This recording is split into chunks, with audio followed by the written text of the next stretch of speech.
Để làm rõ hơn về hình thức học tăng cường, thay vì xem xét một thứ phức tạp như trực thăng hoặc chó robot, chúng ta sẽ sử dụng một ví dụ đơn giản lấy cảm hứng từ xe tự hành trên sao Hỏa.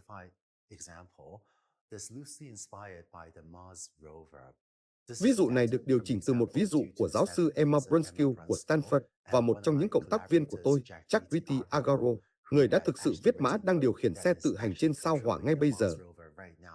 Nó cũng giúp tôi trao đổi và giúp phát triển ví dụ này. Hãy cùng xem xét.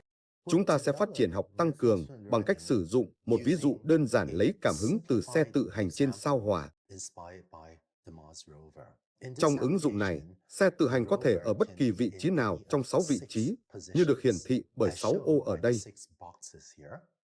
Và xe tự hành có thể bắt đầu, chẳng hạn, ở vị trí này trong ô thứ tư được hiển thị ở đây.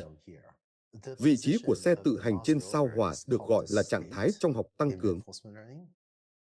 Và tôi sẽ gọi 6 trạng thái này là trạng thái 1, trạng thái 2, trạng thái 3, trạng thái 4, trạng thái 5 và trạng thái 6. Và vì vậy, xe tự hành đang bắt đầu ở trạng thái 4. Bây giờ, xe tự hành được gửi đến sao Hỏa để cố gắng thực hiện các nhiệm vụ khoa học khác nhau. Nó có thể đi đến những nơi khác nhau để sử dụng các cảm biến của mình, chẳng hạn như máy khoan, radar hoặc máy quang phổ, để phân tích đá ở những nơi khác nhau trên hành tinh, hoặc đi đến những nơi khác nhau để chụp những bức ảnh thú vị cho các nhà khoa học trên trái đất xem. Trong ví dụ này, trạng thái 1 ở đây bên trái, có một bề mặt rất thú vị mà các nhà khoa học rất muốn robot lấy mẫu. Và trạng thái 6 cũng có một bề mặt khá thú vị mà các nhà khoa học rất muốn xe tự hành lấy mẫu, nhưng không thú vị bằng trạng thái 1.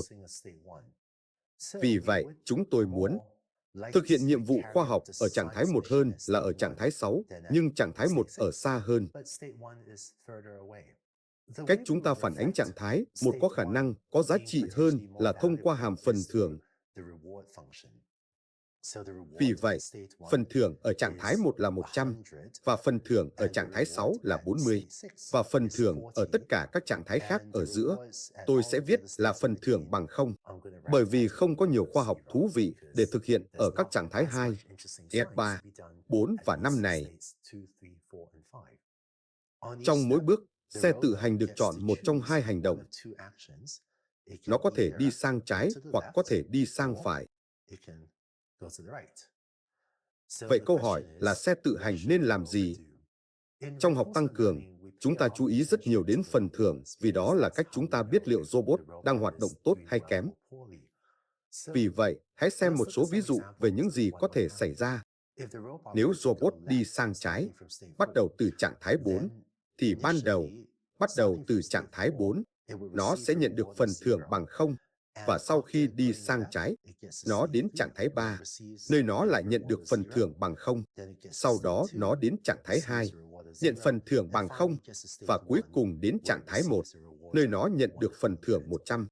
Đối với ứng dụng này, tôi sẽ giả định rằng khi nó đến trạng thái 1 hoặc trạng thái 6 thì ngày kết thúc. Và vì vậy, trong học tăng cường, đôi khi chúng ta gọi đây là trạng thái kết thúc. Và điều đó có nghĩa là sau khi nó đến một trong những trạng thái kết thúc này, nó sẽ nhận được phần thưởng ở trạng thái đó, nhưng sau đó không có gì xảy ra nữa. Có thể robot hết nhiên liệu hoặc hết thời gian trong ngày, đó là lý do tại sao nó chỉ được hưởng phần thưởng 100 hoặc 40, nhưng đó là tất cả cho ngày hôm đó. Và nó không nhận được phần thưởng bổ sung sau đó. Bây giờ, thay vì đi sang trái, robot cũng có thể chọn đi sang phải. Trong trường hợp đó, từ trạng thái 4, trước tiên nó sẽ có phần thưởng bằng 0, và sau đó nó sẽ di chuyển sang phải và đến trạng thái 5, có một phần thưởng khác bằng 0, và sau đó nó sẽ đến trạng thái kết thúc khác ở bên phải, trạng thái 6, và nhận phần thưởng 40. Nhưng đi sang trái và đi sang phải không phải là lựa chọn duy nhất. Một điều robot có thể làm là nó có thể bắt đầu từ trạng thái 4 và quyết định di chuyển sang phải. Vì vậy, nó đi từ trạng thái 4 đến 5.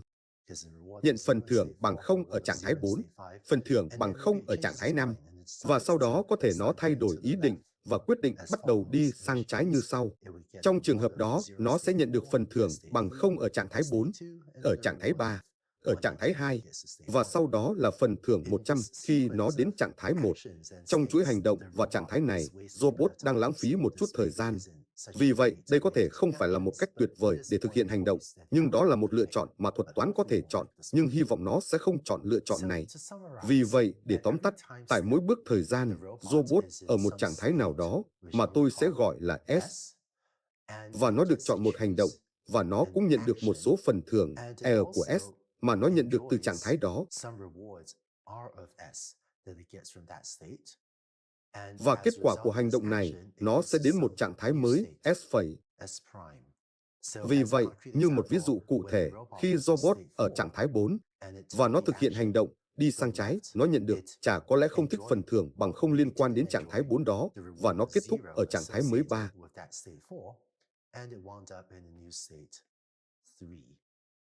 Khi bạn tìm hiểu về các thuật toán học tăng cường cụ thể, bạn sẽ thấy rằng 4 điều này, trạng thái, hành động, phần thưởng và trạng thái tiếp theo, đó là những gì xảy ra về cơ bản mỗi khi bạn thực hiện một hành động, rằng đây sẽ là một yếu tố cốt lõi của những gì các thuật toán học tăng cường sẽ xem xét khi quyết định cách thực hiện hành động.